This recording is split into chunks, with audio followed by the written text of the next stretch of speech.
Joan Guimarães, bienvenido a librosperuanos.com. Y felicitaciones. Muchas gracias. Por este aporte que se llama El Ciudadano, conceptos básicos para la construcción de la ciudadanía. Muchas gracias, don Gustavo. Este es un libro imponente que sobrepasa las 500 páginas con una interesante y voluminosa bibliografía filosófica, porque el texto lo exigía así, aunque usted es de formación periodista con estudios en educación. Sin embargo, se nota que tiene una vasta cultura. Quisiera empezar por lo final. Mire usted pone como una especie de colofón unas palabras muy interesantes. Dice, por último, la honestidad, la seguridad, el respeto y la paz son aspiraciones perfectamente posibles, siempre que osemos recuperar nuestra esencia humana. Y aquí suspendo la lectura. Quiero hacer la primera pregunta. Siempre que recuperemos nuestra esencia humana.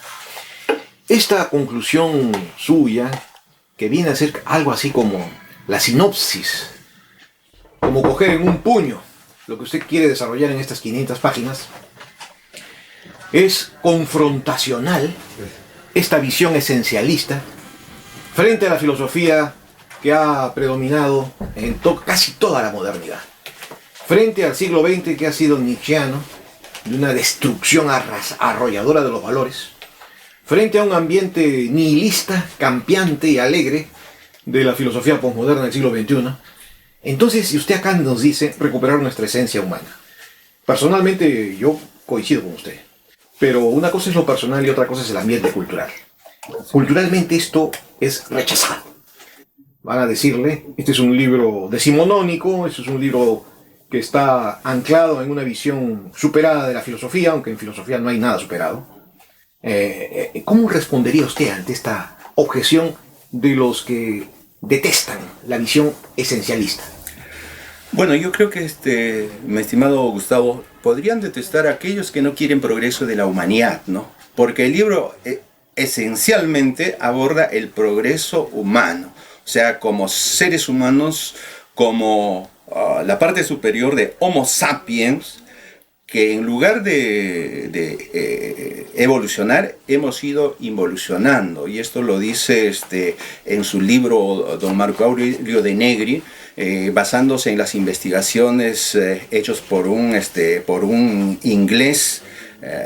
Dice que a partir de 1940 la inteligencia humana ha ido involucionando en lugar de evolucionar. Entonces, de modo que ahora estamos viviendo en una época del facilismo, ¿no? Entonces, del facilismo, de algo que sea beneficioso, no tanto para el Estado, ni menos para la República, sino principalmente para el individuo, ¿no? Entonces, estamos viviendo una especie, digamos, de la mezquindad en todo sentido de la palabra.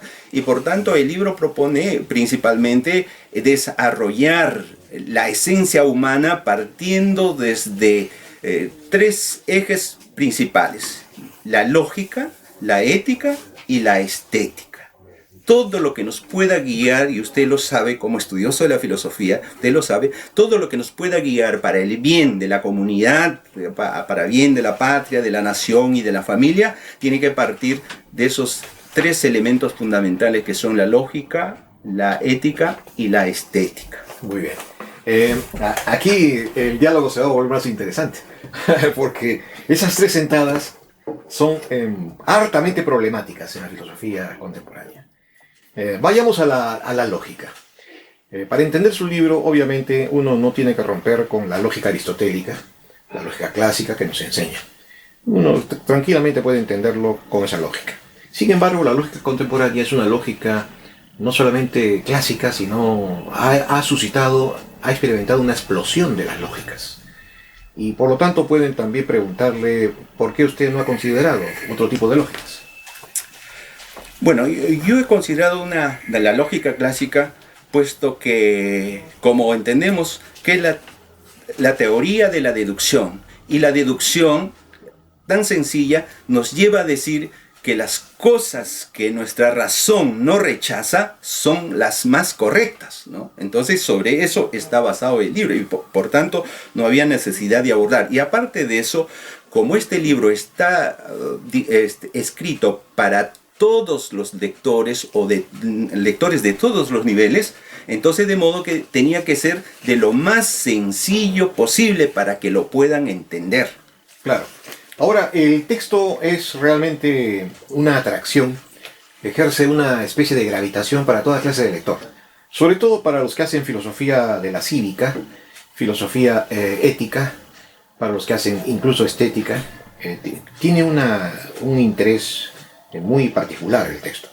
En ese sentido también es pertinente preguntarle, usted aquí ha considerado en su bibliografía a autores que muchas veces la filosofía académica o universitaria los desdeña o no los considera.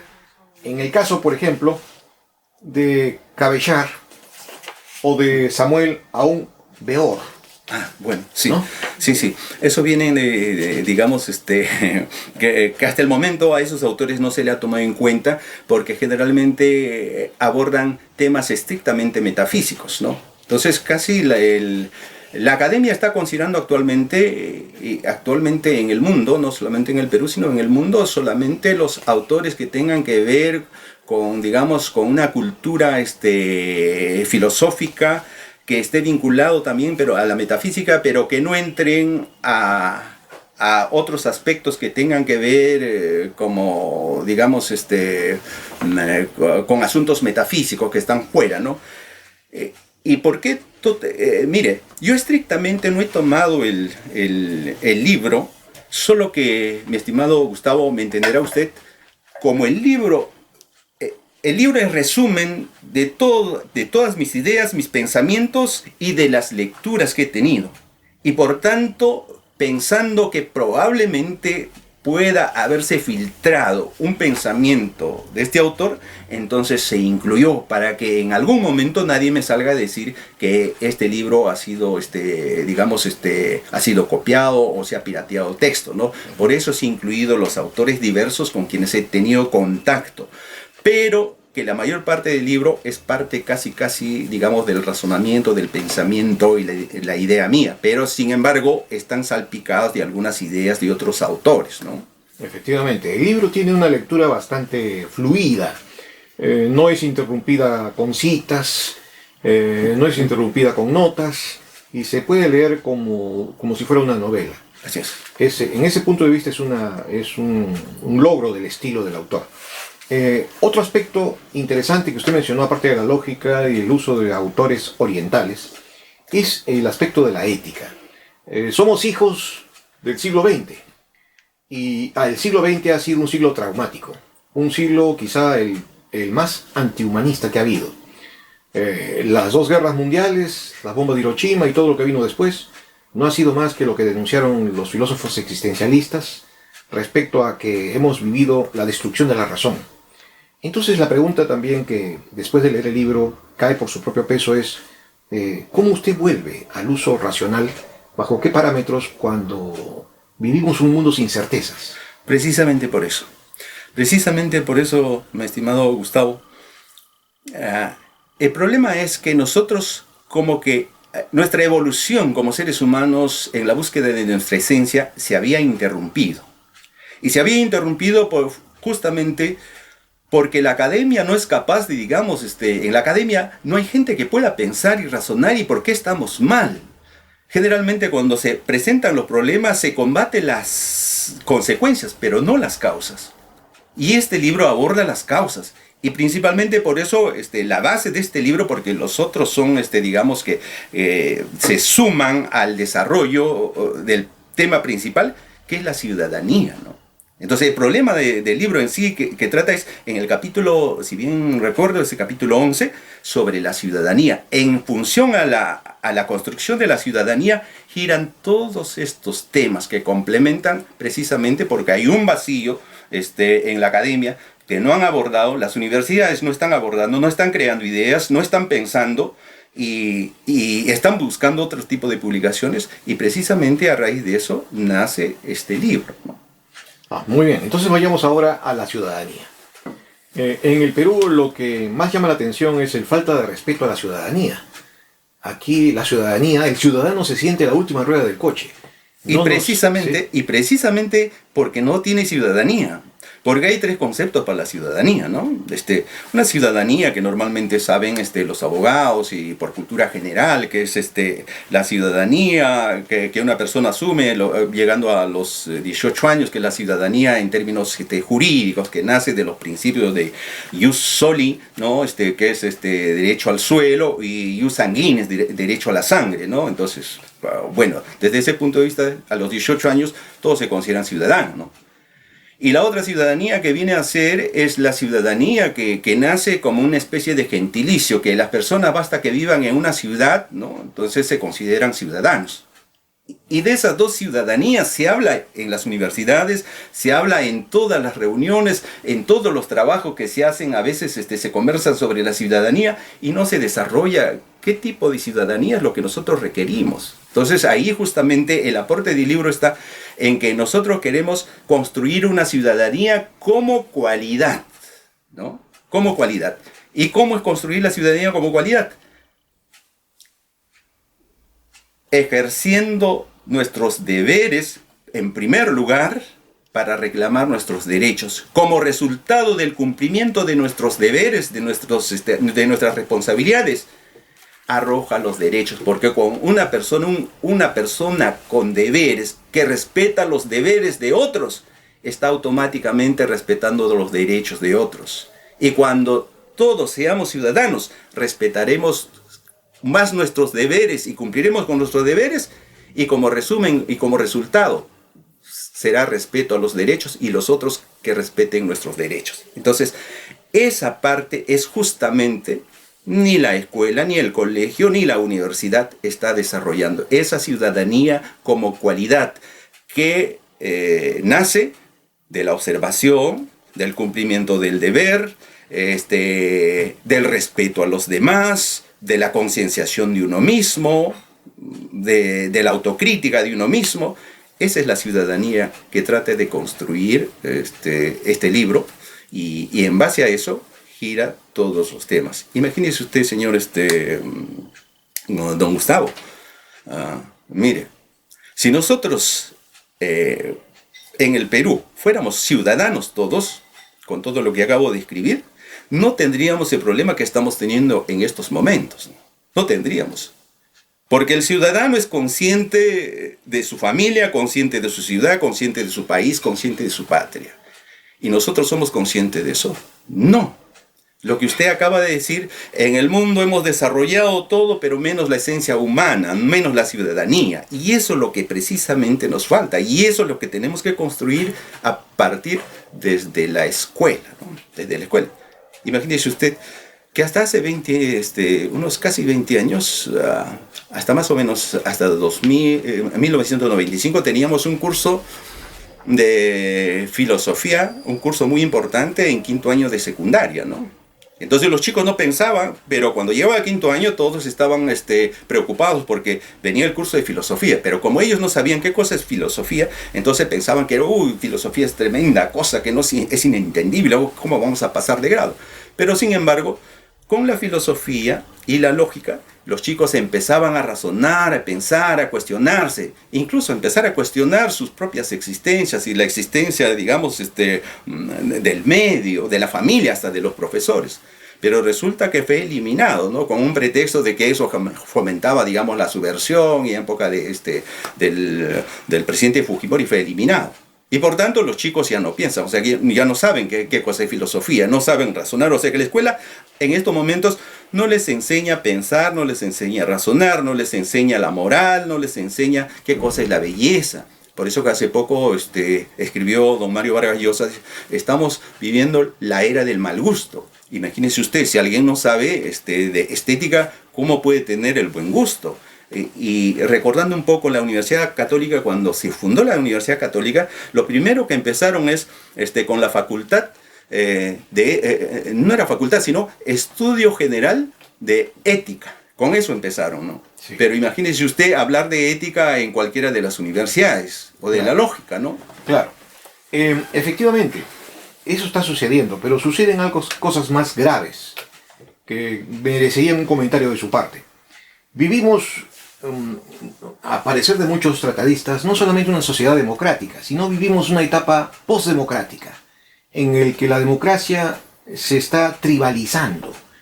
La ciudad, la urbe, parece un conjunto de tribus, ya no de ciudadanos. Y símbolo quizá de eso en el Perú, y lamentablemente el Perú sería símbolo ominoso de esta falta de ciudadanía, es nada menos que el muro de 10 kilómetros que separa en las casuarinas a los pobres de los ricos. Yo he conversado de su libro con una persona que pertenecía a ese mundo del otro lado de las casuarinas, de los privilegiados, y le pareció muy bonito, pero que faltaba precisar que hay ciudadanos de categoría A y categoría B y categoría C y D y E, como suelen hacer las encuestadoras del Perú. Yo creo que su propuesta es de avanzada, porque se basa en una filosofía ética. Su propuesta ciudadana está basaventada en una visión esencialista de la ética, no una visión nominalista. ¿Cómo respondería usted a esta clase de visiones segregacionistas y tribalistas que no contribuyen a la vida democrática? Bueno, esto tiene una causa, ¿no? Y una causa es precisamente la falta de formación ciudadana. Porque los que viven en Cafarina y los que viven al otro lado no entienden qué cosa es la ciudadanía, pero tampoco entienden qué cosa es la democracia, ¿no? Porque ahorita, por ejemplo, se habla, yo vivo en pleno centro de Lima, en Avenida La Colmena, y normalmente soy, no sé, tal vez un testigo privilegiado de las marchas, y fíjese usted, cuando la gente pasa marchando y cantando, ¿no? Esta democracia ya no es democracia, ¿no? Pero oiga, si uno le preguntara, ¿cuánto ustedes han hecho por la democracia? ¿Qué cosa han hecho por la democracia? Probablemente ni siquiera sepan qué cosa es la democracia. Ese es nuestro problema, ¿no? O sea que por falta de cultura, por falta de conocimiento, no sabemos qué cosa es la democracia. Y entonces decimos que la democracia es esto y aquello. No, la democracia es una. El problema es que no la entendemos. Y el asunto es que para entender la democracia hay que tener una cierta educación, una cierta cultura. ¿Por qué? Porque la democracia es una especie de pedestal que justamente soporta la democracia. Y para ser demócratas y para ejercer el sistema democrático, entonces creo que es muy importante que hay que tomar en cuenta el demo saber, ¿no? Demo sapiens, ¿no? Quiere decir pueblo con sapiencia, pueblo con cultura, entonces interpreta perfectamente la democracia. Entonces, de modo que si uno critica de un lado o de otro lado, está bien, está mal. Es obviamente, está a la vista que está muy mal esa situación de la división. Pero yo me pongo tanto a un lado, pero también como en el otro lado. Entonces, de modo que por eso yo voy a la raíz. El día que podamos entendernos democráticamente y podamos tener buenos gobernantes, ciudadanos que entiendan que la seguridad es importante, entonces no habrán rejas que nos dividan, no habrán muros que nos dividan. Entonces yo tengo una, si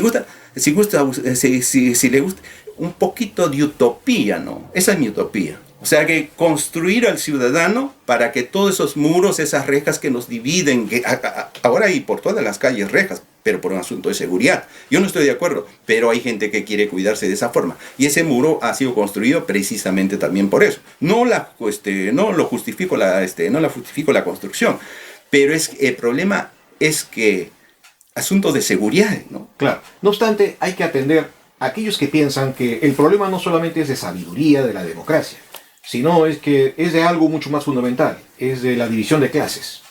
Y esto no solamente pertenece a los de la izquierda, porque cuando a Soros, un periodista inglés, le pregunta, ¿y usted cree en la lucha de clases? Y él se ríe y en su cara le dice, por supuesto, y estamos ganando nosotros, los ricos contra los pobres. Entonces, ¿qué opinión le merece esta consideración? Mire, a mí me hubiera gustado, si usted fuera Soros, yo le preguntaría una cosa, ¿no? Y eso hecho con otras personas, le preguntaría, ¿cuánto es 2 más 2? ¿No? Y seguramente usted me va a responder 4, ¿no es cierto? Entonces yo le preguntaría, ¿es de derecha o es de izquierda? ¿Es de ricos o de pobres? ¿Y por qué en este caso podemos coincidir que 2 más 2 es 4 y en otros casos no podemos coincidir? Ese es el problema, esa es la esencia del libro. O sea que trata, digamos, de que todos podamos coincidir en mayor o en menor grado para poder aproximarnos, ¿no? Imagínese usted, seguramente, yo nunca he ido a Europa, pero sé por cultura general, hay cierta tolerancia en muchas cosas en Europa, ¿no? Pero con la estupidización colectiva que ha surgido como una especie de corriente, entonces hay un retroceso. En lugar de que ellos sigan evolucionando para que sean sociedad, digamos, adelantada, están retrocediendo, porque hay una estudización colectiva y hay una ideologización. Y usted sabe que la ideología, en lugar de hacernos razonar, nos retrocede y hace que repitamos simplemente lo que nos dicen. Eso es lo que está ocurriendo en el mundo, ¿no? Entonces, precisamente por eso, yo lo tomo como todo lo que he escrito es una especie de utopía. Una utopía que, pero sí, pienso que en algún momento se tiene que dar. Claro. Igualmente, al leer el texto, uno no puede dejar de preguntarse qué piensa el presente autor sobre tres problemas palpitantes del momento: la eugenesia, la eutanasia y el aborto. Qué linda pregunta. Qué linda pregunta. Usted me va a pensar. Antes de escribir el libro, debo haberle conocido a usted para que me preguntara eso. Y entonces, entre la sábana y la almohada hubiera pensado muchísimo eso, porque es interesante, ¿no? Bueno, la eugenesia me interesa. Me interesa porque eso creo que nos podría un poquito, nos puede un poquito mejorar a veces con la necedad y el cretinismo que venimos naturalmente, ¿no? La eugenesia, ¿no? Ahora, la eutanasia, creo que es una voluntad, digamos, una decisión propia del ser humano. Y cuando tengamos un Estado de Derecho sólido, cuando tengamos jueces, que justamente hablo de ahí, cómo debe de ser un juez. Entonces, cuando tengan, digamos, la solidez en sus ideas, solamente se rijan por la lógica ética y estética, los jueces, los fiscales y todos, yo creo que la eutanasia es perfectamente aplicable. Perfectamente aplicable. ¿Por qué? Porque si usted en un momento, o yo, que ya veo que voy a vivir indignamente, entonces preferiría pasar a la otra dimensión de alguna forma y por mi decisión propia, ¿no? ¿Y el aborto? ¿No? En cuanto al aborto, aquí yo escribí en carta a mi maestra un capítulo de aborto, pero no todo un capítulo, pero casi medio capítulo de un tema, el aborto, ¿no? Entonces yo recibí mucha crítica, principalmente de la gente de izquierda, pero sigo pensando igual. El aborto, en casos necesarios, cuando sea por violación o por, digamos, o algo haya sido forzado o que ponga en peligro de la vida de la mamá, creo que tempranamente, creo que es posible. Ahora, pero tardíamente ya no. Claro. Ahora, también es inevitable la lectura precisa y la lectura atenta de este libro, preguntarse por lo que considera usted sobre el ciudadano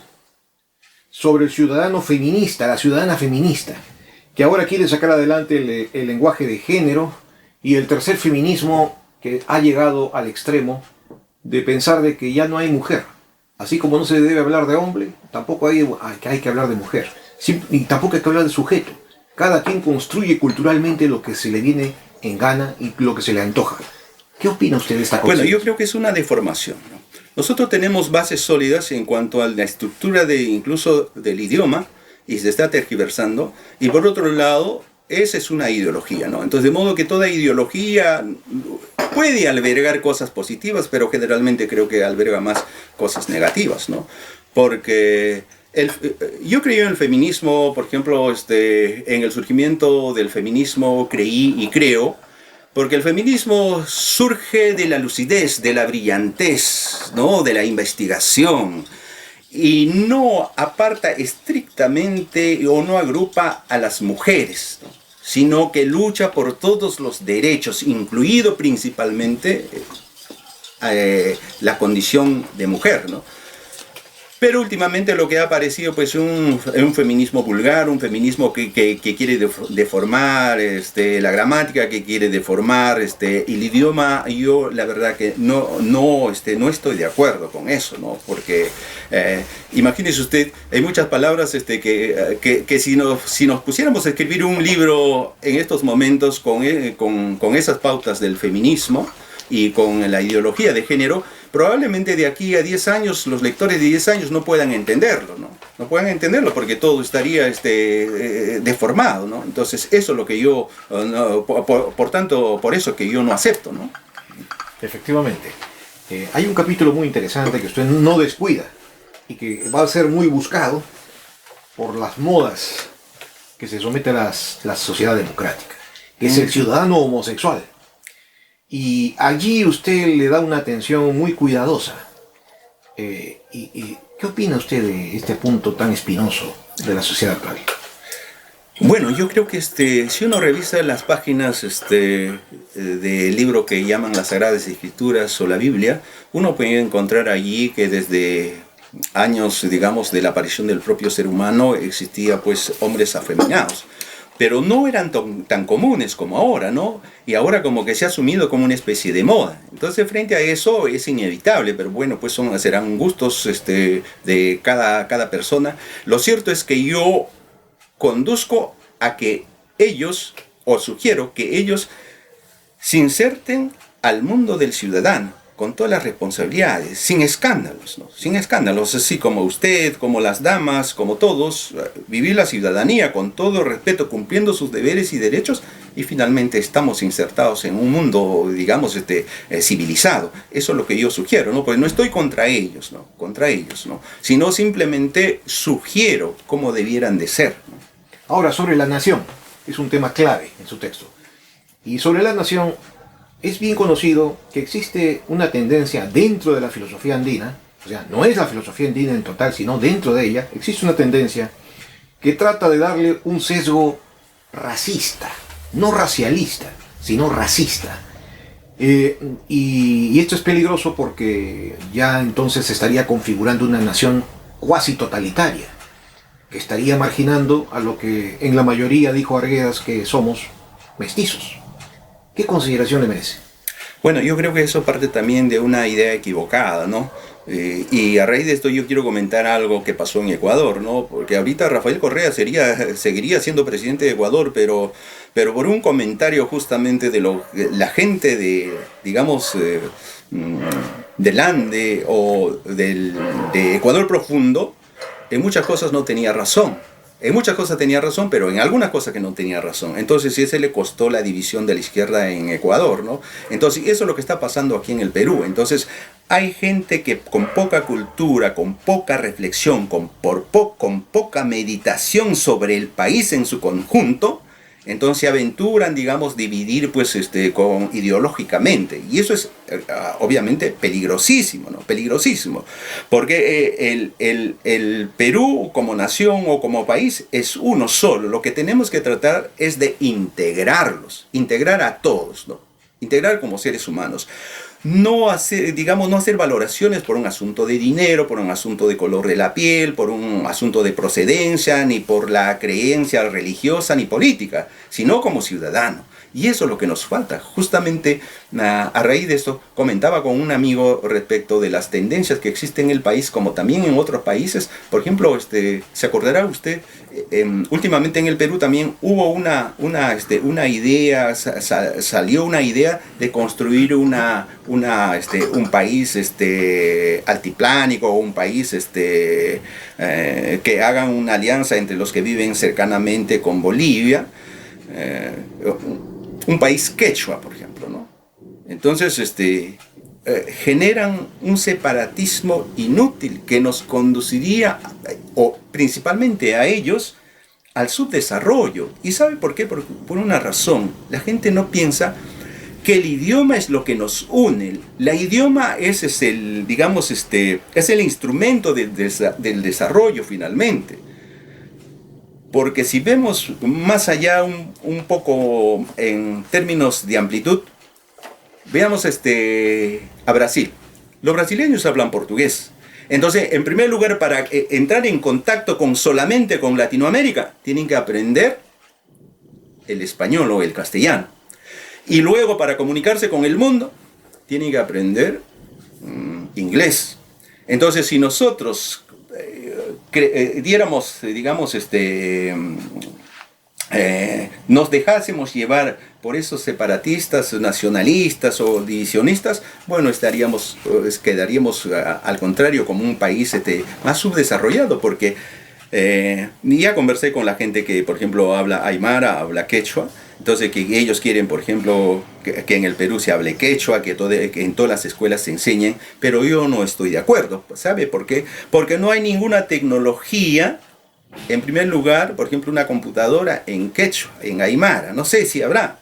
Pero ahora, si yo digo que me saquen 5 libros, 5 títulos, y de esos 5 títulos de libros que digo que me saquen solamente 3 de ellos en quechua o en aymara para leerlo y para tener cultura, y no me van a conseguir. Entonces, y eso es justamente, por eso me opongo, que eso sería negarle la cultura a los aymara hablantes y a los quechua hablantes.